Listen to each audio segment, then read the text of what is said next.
என் TikTok பார்க்குறவர்கள் ஒரு ஆள் கமெண்ட்டில் கேட்டிருந்தாரு, உனக்கு இந்த டிக்டாக்கால் என்ன கிடைக்குது, டிக்டாக்கில் வருமானம் வருதான்னு கேட்டாங்க. ஆனால் என்னோட அவருக்குரிய பதில் தான் இது. டிக்டாக்கால் எனக்கு வருமானம் வாரதில்லை.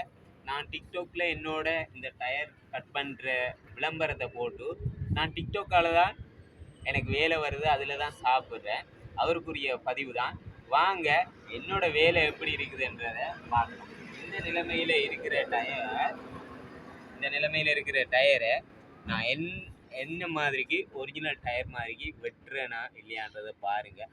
நான் ஒரிஜினல் மாதிரி வெட்டுறதால என்னை நம்பி நிறைய உறவுகள் வராங்க. அவங்க மூலமாக எனக்கு வேலை வருது, அதில் தான் சாப்பிட்டு கொண்டிருக்கு.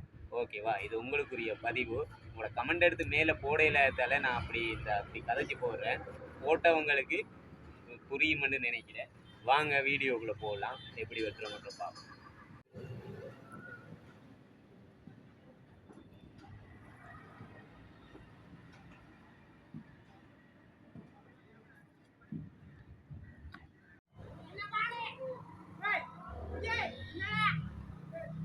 கொஞ்சம் தள்ளி போ.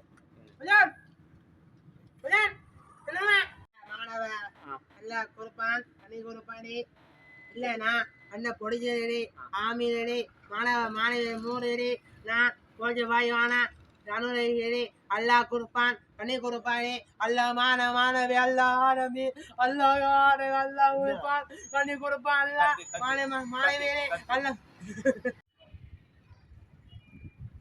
இதுதான் நம்மளோட வேலை. இதால தான் நாங்கள் 3 நேரமும் சாப்பிட்டுட்டு இருக்கிறோம். பிடிச்சிருந்தா வாங்க.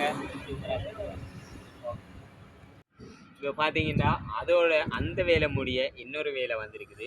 இங்கே பாருங்கள், அண்ணன் நாடு கஷ்டப்பட்டு சாப்பிட்றேன். ஓகே, தப்பான கமெண்ட்டுகள் போடாதீங்க. என்னோட நல்லா பேசுகிறதுண்டா நல்ல கமெண்ட்டுகள் பண்ணுங்கள். வாழ்கிறது கொஞ்ச காலம் எல்லோரும் நல்ல நண்பர்களாக இருப்போம். ஓகேவா? ஓகே. என்னோட கருத்து என்னன்னு கேட்டால், குறை சொல்ல தெரிந்த எவனுக்கும் நல்ல வழி சொல்ல தெரியல. யாரையும் பற்றி குறை கதைக்காதீங்க. உங்களுக்குன்ற ஒரு முயற்சி இருக்குது. அந்த முயற்சியில் முன்னுக்கு வாங்க. இன்னொருத்தனை தாழ்த்தி இன்னொருத்தனை குறை சொல்லி தான் நீங்கள் முன்னுக்கு வரணும்னு சொன்னால் அது ஆம்பளைக்கு அழகே இல்லை. மீசை வச்ச ஆம்பளையாக இருந்தால் உங்களோட டேலண்ட்டை காட்டுங்க. டேலண்ட்டை காட்டி முன்னால் வாங்க. இன்னொருத்தனை குறை கதைச்சி இன்னொருத்தனை தாழ்த்தி பேசி அப்படியான விஷயத்தில் நீங்கள் வராதிங்க. உங்களுக்குன்ற ஒரு டேலண்ட் இருக்குது, அதை வெளியே கொண்டு வாங்க. வெற்றி அடைவீங்க. அடுத்தவண்ட விஷயம் எதுவும் கதைச்சி நீங்கள் முன்னுக்கு வரணும்னு நினைச்சீங்கன்னா வாழ்க்கையில் தோற்று போயிடுவீங்க. இது சில உறவுகளுக்கு புரிஞ்சவங்க ஹாப்பியாக வாழ்கிறது கொஞ்ச காலம். எல்லாரும் இந்த டிக்டாக்ல கிடைச்சது எல்லாமே நம்மளோட உறவுகள், நண்பர்களாக இருப்போம், ஹாப்பியாக இருப்போம். ஓகே, எல்லா உறவுகளுக்கும் வணக்கம்.